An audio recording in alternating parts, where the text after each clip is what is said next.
Bienvenido a Hora de Estudio Bíblico con nuestro maestro el Dr. Lehman Strauss.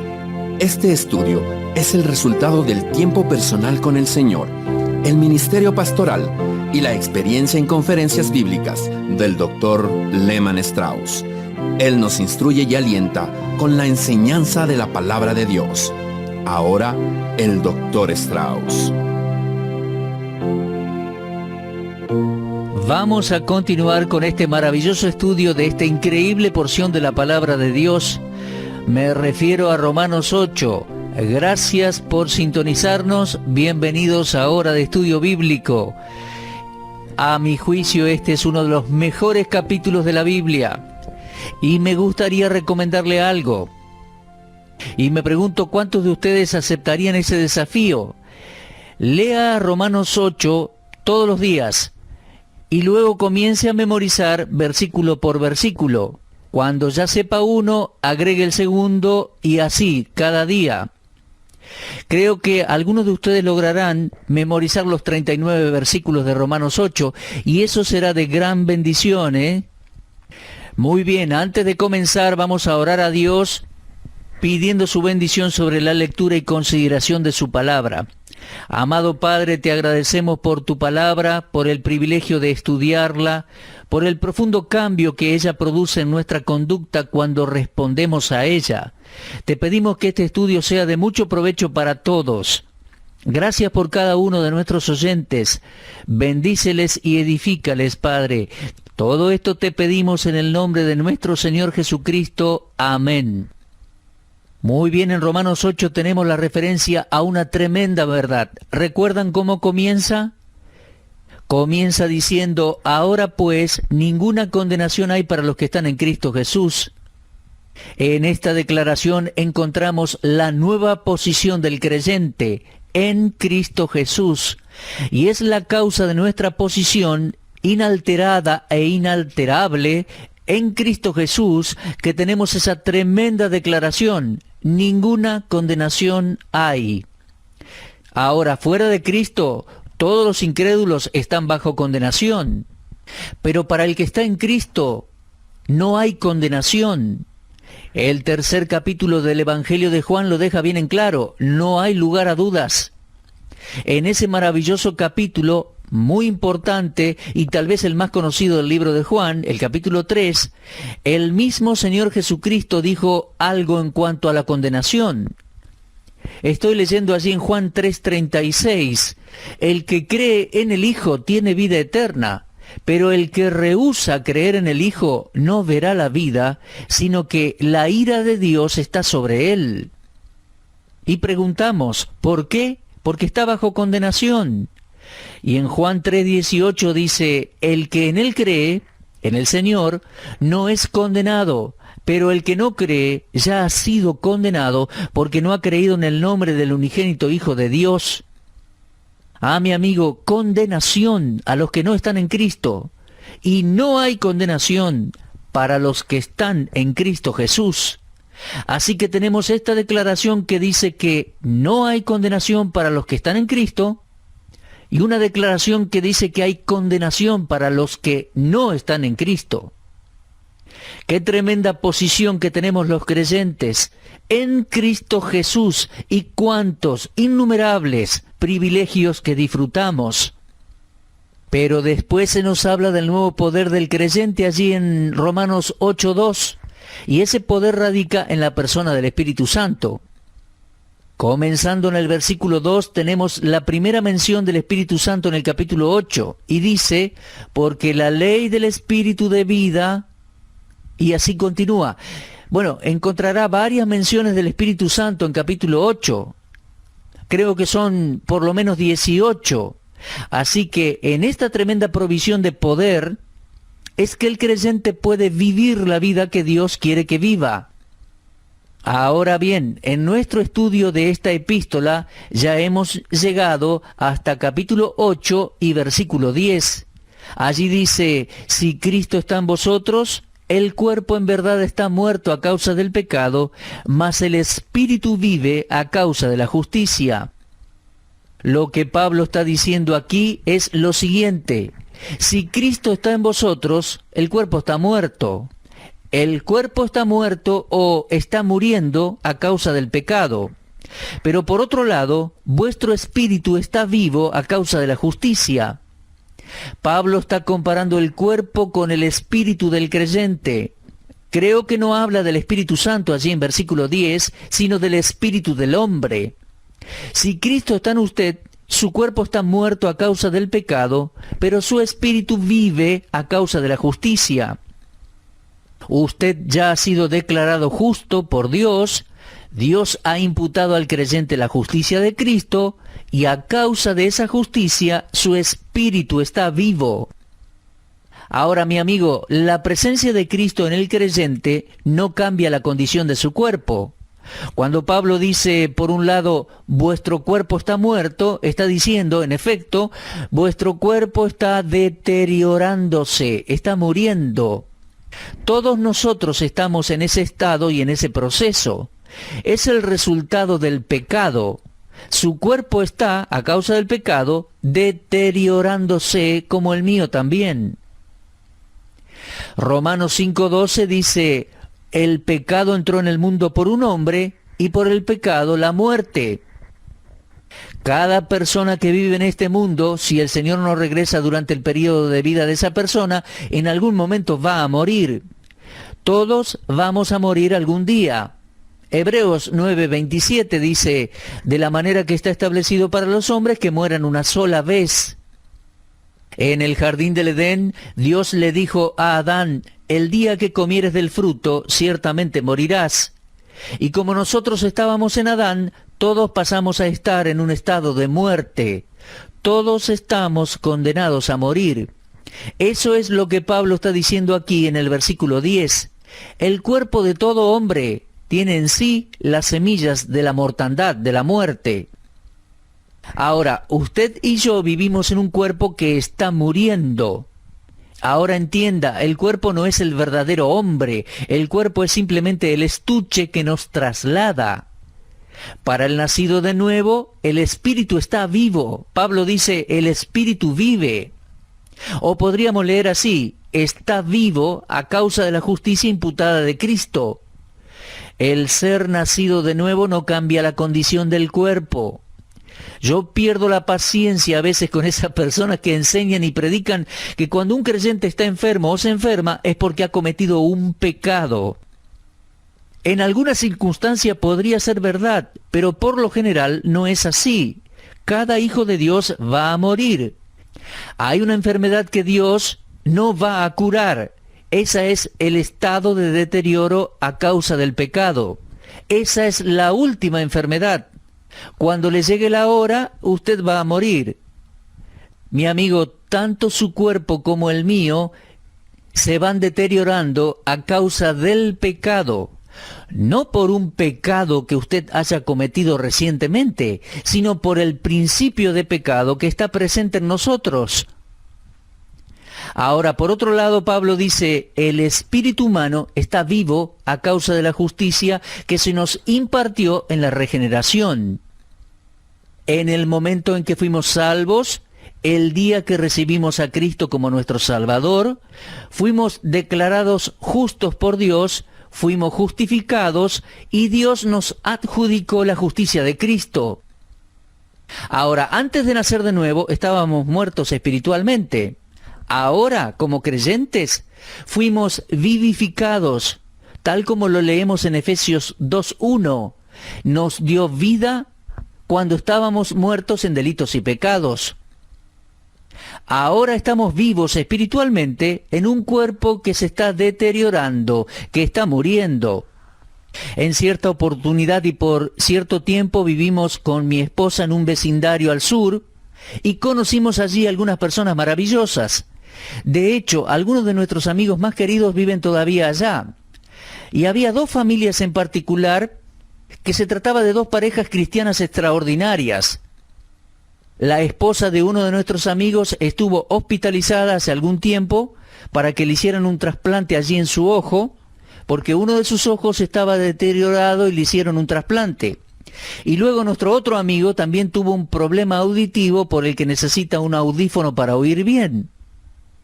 Y también tiene un problema en el corazón. Bueno, se están muriendo, se van deteriorando.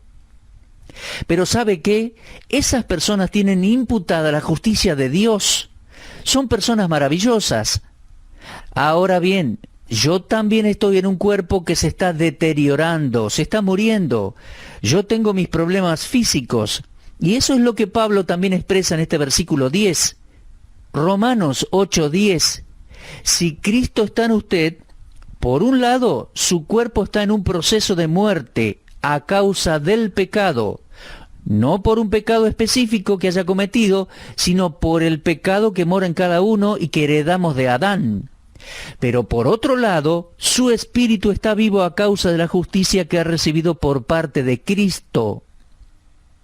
Ahora, como estamos vivos por medio del Espíritu Santo que mora en nosotros, tenemos la garantía de que nuestros cuerpos mortales serán avivados o resucitados a la inmortalidad. Durante el rapto de la iglesia, ya sea que estemos en vida o ya en la tumba, lo mortal se vestirá de inmortalidad y seremos exactamente similares a nuestro Señor Jesús. Querido oyente, voy a pedirle que me acompañe para leer algunos versículos. 1 Corintios 15, comenzando con el versículo 51. El apóstol dijo allí: «He aquí os digo un misterio, no todos dormiremos, pero todos seremos transformados. En un momento, en un abrir y cerrar de ojos, a la final trompeta, porque se tocará la trompeta, y los muertos serán resucitados incorruptibles, y nosotros, los que todavía vivamos, seremos transformados». Mi amigo, seremos transformados, dice versículo 51, y una vez más lo dice el versículo 52.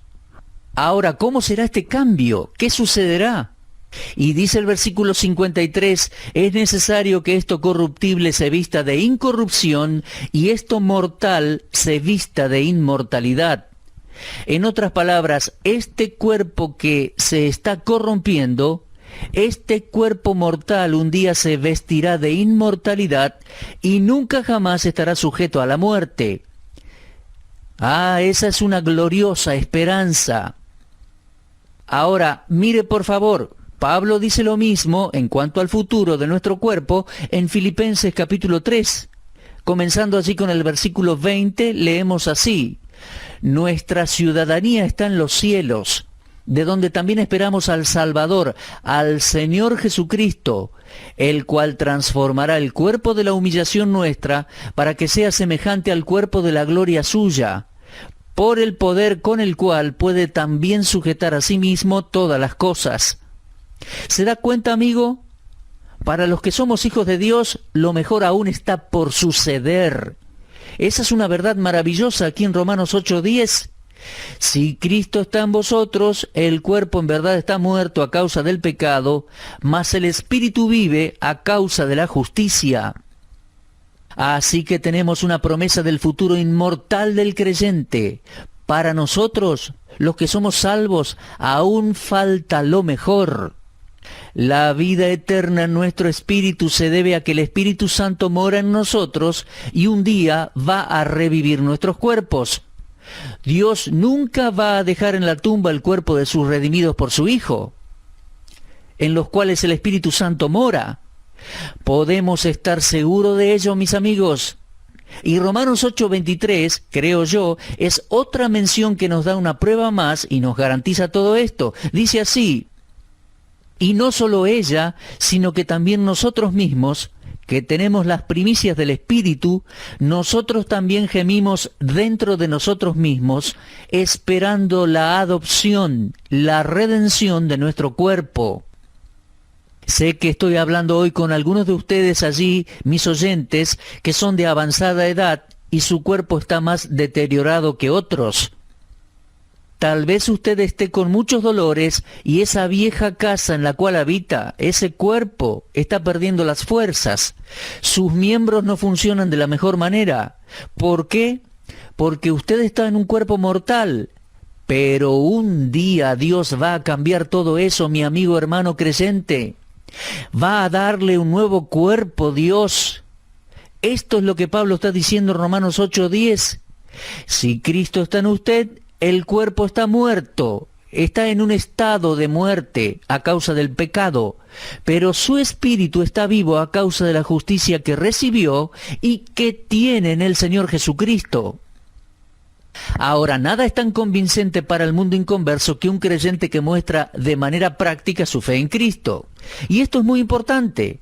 Creo que muchas personas que dicen ser creyentes pero no lo son, han puesto al cristianismo en un punto crítico. Solo el que vive una vida controlada por el Espíritu Santo va a atraer a otros a Cristo. Y como los creyentes se distinguen por poseer el Espíritu Santo, estamos obligados a vivir según el Espíritu y no darle lugar a los deseos de la carne.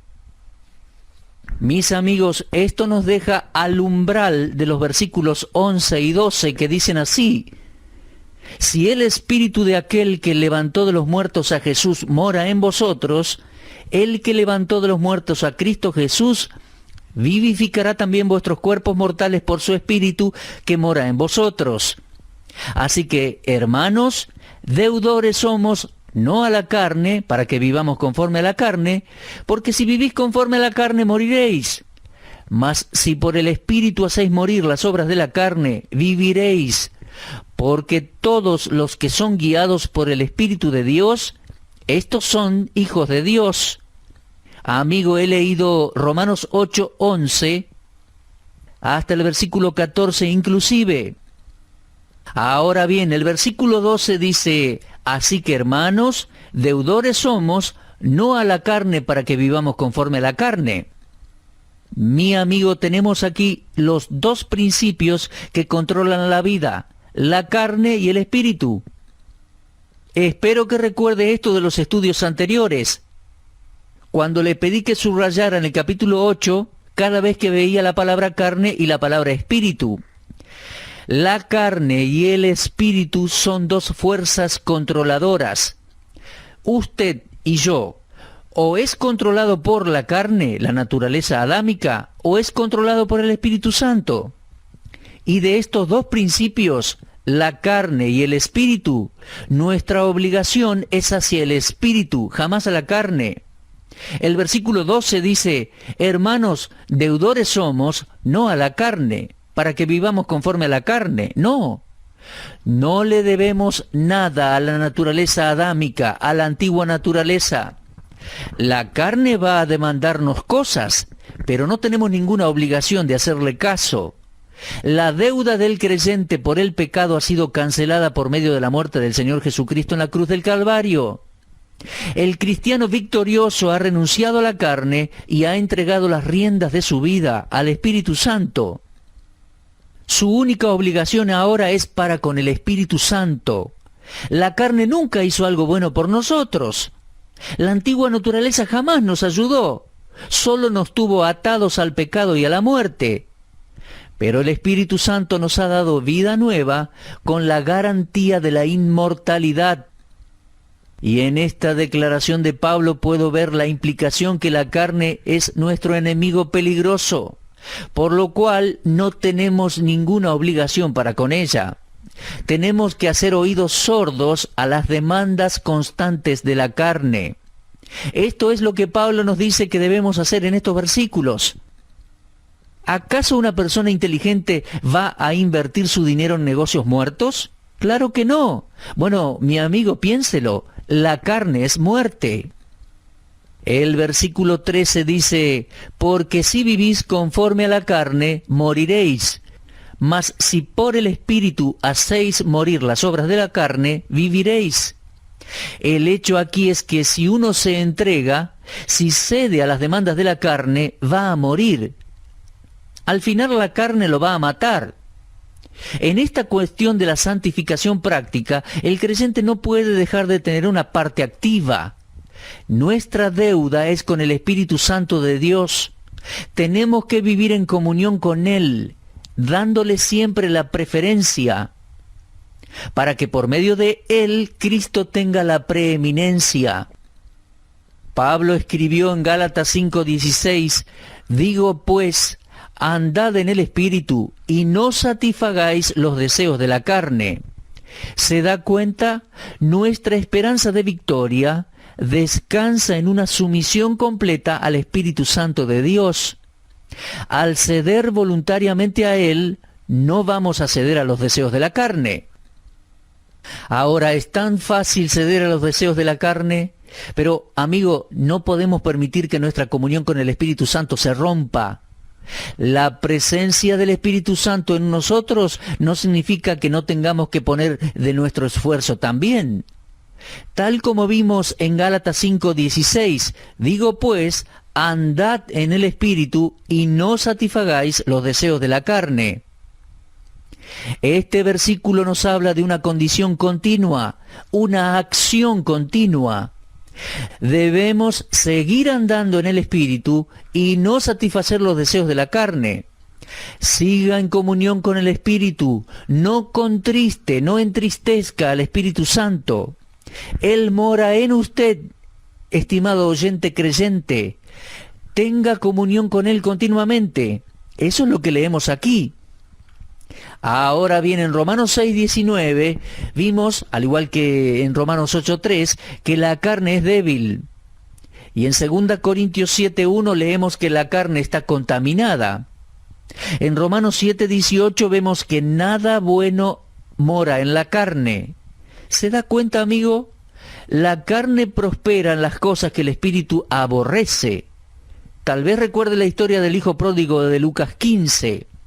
Él estaba lejos, fuera de la comunión con su padre, y leemos que deseaba llenar su estómago con las algarrobas que comían unos cerdos. Sí, mi amigo, la carne busca las cosas triviales y mundanales de esta vida. Es por eso que Pablo dice en Romanos 13:14, no proveáis para los deseos de la carne. Ahora, ¿cómo proveemos para la carne? Bueno, de varias maneras. Podemos proveer para la carne al leer literatura que no es adecuada, o mirar revistas equivocadas. Podemos alimentar la carne al exponernos a malos deseos, a mirar cosas inadecuadas en la televisión o en internet. Podemos alimentar la carne si vamos a lugares en los que los deseos de la carne se promueven, se nutren. Mi amigo, en definitiva, si usted y yo nos interesamos en la antigua naturaleza, vamos a ignorar la nueva, invitando así el pecado a nuestras vidas. Amigo mío, saquemos la atención de los deseos de la antigua naturaleza y démosle atención a las cosas de Dios. Filipenses 3:4 dice que no debemos confiar en la carne. ¿Por qué? Porque no podemos confiar en la carne bajo ninguna circunstancia. Por eso necesitamos de la lectura diaria de la palabra de Dios y renunciar a la lectura de cosas no convenientes o a la observación de fuentes de tentación, publicidad, televisión, videos, internet. En esto, mi amigo, usted tiene que cooperar con el poder del Espíritu Santo. Espero que usted pueda entender el valor y la importancia de alimentarnos de lo espiritual para fortalecer la fe y así poder vencer al mundo, a la carne y al diablo. Mi amigo creyente, sea práctico. Renuncie a los deseos mundanos, renuncie a consumir cosas que sabe que le van a hacer mal, decida incorporar a su mente y corazón la palabra de Dios. Tome tiempo para orar y meditar en ella y obedecerla.